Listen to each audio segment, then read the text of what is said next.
And welcome to this weekend's Behind the Mitten. John Gonzalez along with Amy Sherman, having a great time as we do every weekend, traveling the state of Michigan, finding cool places to go to, and I don't know, just hang out together, right, Amy? We're flowing coast to coast every week. It's amazing.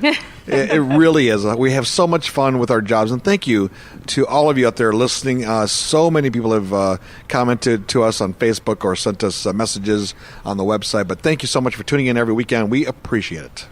We do. And we should thank everybody from across the state, everywhere from Port Huron, one of our newest affiliates, all the way back on coast to coast, over to Manistee, back over to East Tawas, and all the way up to Traverse City, Grand Haven, Grand Rapids, Kalamazoo. We've got them all, right? Flint, Lansing, Battle Creek, Grand... Yeah, you're right. Everywhere. Got the whole state of Michigan covered. So thanks for tuning in. We really appreciate it. So, as we do every week, John, we like to take people across the state, tell them about cool events that are happening, great things to do, and introduce some of the people behind the scenes that put on these amazing things that are happening all across the state. And since it's winter, our theme is Embrace Winter. And so we're going to take you to an unexpected place this week, one that you probably usually visit in the summertime for an incredible beach town, but they are equally attractive in winter. They are. You are It's a different kind of beauty. It's a different kind of beauty, but it's definitely beautiful. We're recording today at Odd Side Ales in Grand Haven. Oh, sorry. Can you guess where that's at? Grand Haven. I kind of gave it away. It's a tease, John. It was a tease. All right, I'll get you back later. But we are in Grand Haven, Michigan, on the west side of the state, and we have a lot of guests lined up for today's show, right, Amy? We certainly do. But let's start with the first one, who's going to give us the background of Grand Haven, especially about what it's like in the winter months when most people don't tend to come out this way necessarily. We got Stefanie Herder with us, who's the marketing communication manager for visitgrandhaven.com. Stefanie, thanks for having me, guys. This is so exciting. Well, we are thrilled to have you because we love to come visit any time of the year. And since we're based in Grand Rapids normally, for us, Grand Haven is a hop, skip, and a jump. About 20 minutes, 30 minutes outside of Grand Rapids. It is the premier beach town on Lake Michigan. But people sometimes forget that you also have all these great things happening in the winter months. Yes, I mean, I am one of those people that I love the snow, even though I live in a beach town. I can't wait for it to snow in the wintertime because it's so beautiful, it's so pretty. We're Michiganders. We adapt to the season. So we know how to have fun in the winter. Embrace winter. Girl, you've got our theme down. I love this. All it takes is some good equipment, right? Yep. I mean, we're all very innovative, and whether it's, I feel like with my group of friends and my family, we can make a game out of anything in any situation. So I think that's kind of what Michiganders do. We make fun in any situation. I kind of agree, and I will say that in the last couple of years, I have invested money in better snow equipment, like better boots, a better jacket, better skis, and it has made such a difference in my enjoyment of winter.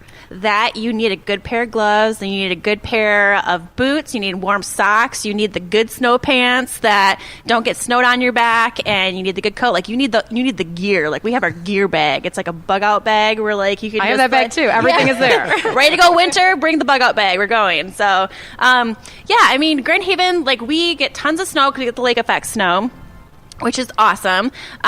We, at one point, just after New Year's, we had about 2 feet of snow according to my backyard. And so we busted out the quad and the sled and ripped around the yard. But here in Grand Haven, we have a ski bowl that a lot of people don't know about, which actually Benji will be talking about later. We have cross-country skiing. We have snowshoeing. We have ice skating. We have fat tire biking.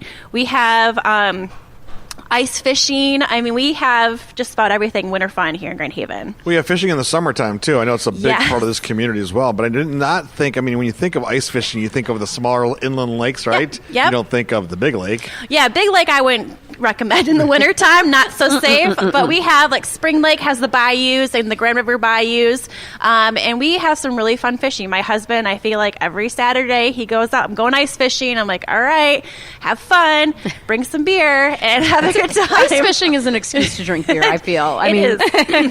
Well, when you're able to then, even if you don't catch anything, you still catch something else, a buzz. I don't know. So you got that right, Stefanie. So you at least you leave a winner either way. No question. Well, we should give a shout out to the United States national ice fishing team, which actually boasts several members from Michigan, including our friend Chaz. Yeah. They're on their way to Kazakhstan this year to represent Michigan. And I'm wondering how much Michigan beer they're going to bring with them to catch either fish or a buzz. So. Well, I hope a lot. I mean, that's like a whole, that's an experience. Kazakhstan ice fishing. I didn't even know. I put in to cover it for M Live, and I haven't heard back yet. Well, Stefanie, tell us a little bit more about the area. Grand Haven is kind of located, I mean, like Amy said earlier, not too far from Grand Rapids, but it's like in the middle of the lake here, or the lake side? Yeah, we are kind of in the middle on the west coast of Michigan, and we're about 2.5 hours from Chicago. So we're just north of Holland, just south of Muskegon, and I kind of like to refer it as to a home base for people who want to come and experience the lake shore in the summertime. They can stay here, but if they want to take a day trip to one of the other beach towns, we're in between. So, it's very unique. And also, I mean, unlike, there's some beach towns where the lights kind of shut down in the wintertime. We're open all year, and we, because the locals, we like to have fun here too, because we all kind of we like to hang out. It's a good time, and there's always something going on. I kind of feel like in the winter in a lot of these typical summer communities, winter is when the locals come out, and you guys get to actually spend time together in places like Odd Side Ales and other places in town where you're not inundated with a lot of tourists, and it's a little quieter, it's a little more personal. Is that right? Yeah, it's true. I mean, even in the summertime, I like to hang out downtown, even in the summertime when the tourists are here, quote unquote. But yeah, I mean, we all have our favorite local hangouts. Like, I love all the breweries here, Oddside, Grand Armory. But, I love Stan's Bar in Spring Lake. I love Stan's Bar. I love Stan's Bar. I know. Man, we love the $1 special, the mystery beer. Oh, the mystery. And I didn't even know what the mystery beer. But I like the Laker Leader. So. Laker Leader is a classic. I just like to buy eggs there. That's the only place in town where you'll go and ask for a glass of wine, and they'll ask you if you want a small or a large. Oh, yeah. I did not know this stuff. And they pour it to the tippy top, I think on purpose, so that you have to slurp it before you can even pick it up without spilling. That's a quality bar, Stan's Bar. I'm telling you what, go there. Yeah, it's a favorite. And then we have Tip a Few, which is also kind of Grand Haven's version of Stan's. And I mean, the locals like to come out, and it's just fun because we have live music on the weekends and many of the bars downtown, and there's festivals. We just got done with Winterfest, and Diane from the DDA will be talking more about a lot of events we have coming up later in the show. And yeah, we don't go to sleep in the wintertime. It's a ton of fun, and I love the winter in Grand Haven. We're looking forward to hearing all about winter, because when you think of Grand Haven, you think of the beaches, you think of the Coast Guard Festival in August, right? Then your Salmon Festival too that you have in September. Yeah. But winter, I mean, that's a good time to come explore. Yes, it's a good time to see Grand Haven, kind of find the behind the scenes action, as well as kind of find some secrets. And the locals will tell you where to go, because this is a good way to kind of meet the locals and see what they like to do and get a genuine experience. All right. Well, we're going to take people behind the scenes and tell you more about what you can do in Grand Haven when you come visit. One of the things I love, and I think everyone should come see, is Lake Michigan in the wintertime. Oh, my gosh. So someone just shared a photo with us, and they called it an ice volcano. And if you go to Visit Grand Haven's Facebook page, it's a volcano that was created out of ice, and I've never seen anything like it. So is the water coming up through the center? It's just like the ice buildup on the lake, and I don't know, it's crazy. But we get ice pancakes, we get balls of ice that form. Yes. It's really all the different forms of ice. I mean, if you haven't seen it, it's unbelievable what the lake can do. Yeah. It's I've had the Weather Channel reach out, be like, oh my gosh, you posted this, or can we get a video? Because I had no idea until 5 years ago that this even occurred in nature. It's a pretty amazing thing. Lake Michigan is the greatest of the Great Lakes. I know. We're going to just decree it again. Well, one of the other iconic spots in Grand Haven is the Lighthouse, and in winter it becomes covered in ice. And we have to stress that people should not go out on the pier. Enjoy it from afar, but it still is a beautiful sight here in Grand Haven. Frozen lighthouses are so cool to see in the wintertime. But yeah, definitely you'll see the mounds of ice build up on Lake Michigan and the ice out on the lighthouses. Please don't go out there if it's slippery or whatever, or climb the ice shelves on Lake Michigan, because it's not like an inland lake. It's a moving beast space creature that you don't know what's going on. So you need to just sit with the shore, use your zoom on your lens of your camera, and enjoy it from afar. Exactly. All right, Stefanie Herder from visitgrandhaven.com. All great information about coming to Grand Haven in the winter. We're going to talk more about all the cool things you can do out on the lakeshore. Coming up next, and later on, John, you know what we're going to do? Beer of the Week, right from Oddside Ales in Grand Haven. So stay tuned to Behind the Mitten. Hi, this is Stefanie Herder from Visit Grand Haven, and I'm coming to you from Oddside Ales in Grand Haven, Michigan, the happiest seaside town in America, according to Coastal Living magazine, and you're listening to Behind the Mitten. And welcome back to Behind the Mitten. John Gonzalez along with Amy Sherman. Why are you giggling over there? Because we're having so much fun in Grand Haven in the winter. You want to talk about embracing winter? You come to Grand Haven. No kidding. These people are crazy.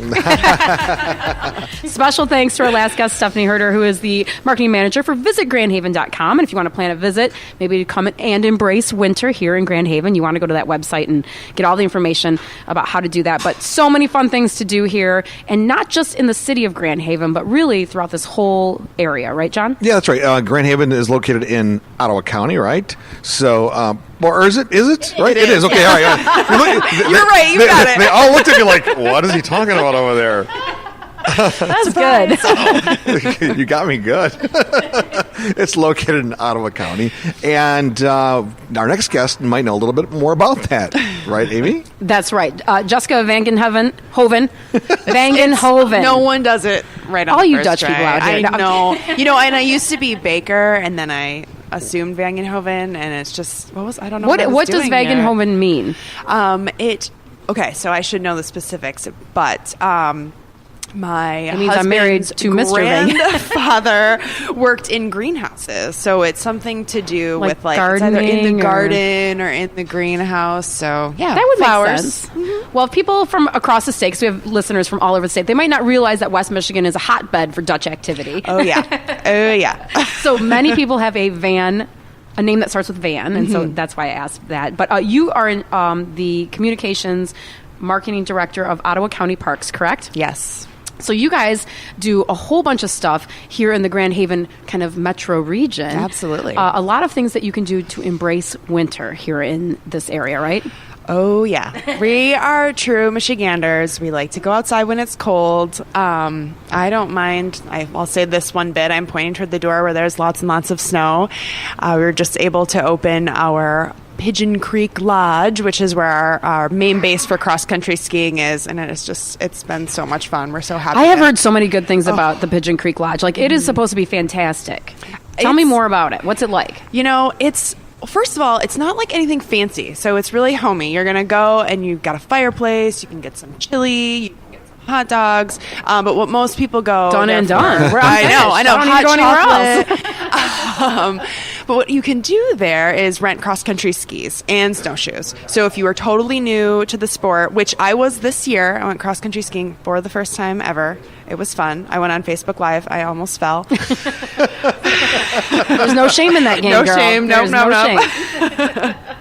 But that's the place to go if you're new and you don't want to, drop some cash on buying a new set and hating it, but you won't hate it. It's really fun. But it's a great way to test it out and maybe absolutely. Give it a little bit of a try. And we've got kid sizes, so kids can try it out too. That's something parents do. They don't make the investment until the kids try it and see how they like it. And if you're totally new, we also offer lessons. Key. I think that's key to have a good time. Yes. Take the lesson, figure it out.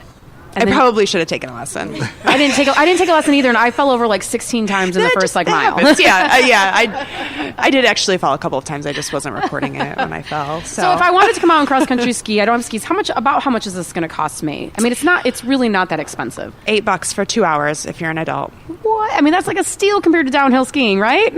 Yeah, it's a great bargain. One thing I love, Jessica, is that it seems to me, and maybe it's just Ottawa County being very progressive, but it seems to me that I've seen more and more parks and rec departments around the state offering different programming because people's needs have changed. They want to do more things outdoors. Oh, yeah, that is definitely a huge part of our mission. So I won't get into like the specifics of how we're funded because it's a millage and it's probably a little bit of a snooze fest.